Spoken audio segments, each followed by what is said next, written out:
Hello, welcome to this lesson of Mastering Java, Lesson 15, Exercise 1. We're going to work this problem where we're creating a string. It's a little bit of a tongue twister. Shelly sells seashells down by the seashore. We're going to put that into a string. And then we're going to search the string for the word sea and report the index of the last match for this substring. All right, so it's a little bit different because notice that the word sea is actually in this string 2 times. So we already know how to find the first occurrence. That's when we just use the method that we learned before, where it's called index of. We've learned that before. Now we're going to use a different method, and we'll get to that here in just a second. So in the code, let's go ahead and create our string. We're naming it str. Here's the string that we've created in there.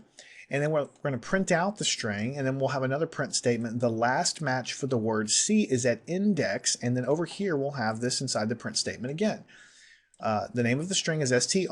The method that we're using is called last indexed of. So the one that we learned before was called index of. It gives us the index from the beginning of the string of the first match. Last index of is basically looking for a match for the word C, but it's going to go looking from the end of the string and figure out which one is the last occurrence. When we get that, it's going to return the index. It's always the index from the beginning of the string. It's just finding the last word or the last time that the word C occurs. So this entire thing is returning a number. So let's see what we get here. Let's go ahead and run this.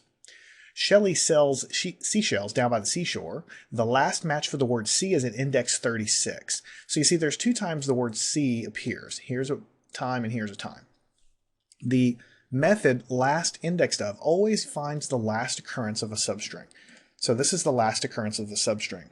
And it's always going to give us the index of where that occurs.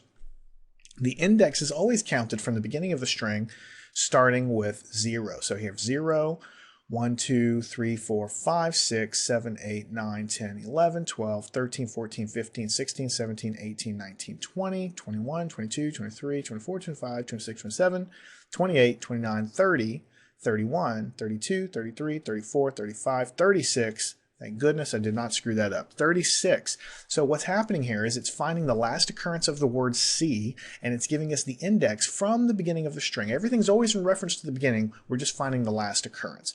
Why would you use this? Well, there's some occasions when you might, probably not all that terribly often, but if you ever have a larger document with multiple occurrences of words, sometimes you'll be searching near the beginning, sometimes you'll be searching near the end. You could write a subroutine to do this yourself, but Java does provide these kind of things for you. And I'm just trying to give you a good flavor for what's available so that you know at least kind of what tools you have to work with. So make sure you understand this. Follow me on to the next lesson. We'll continue learning about strings and arrays in Java.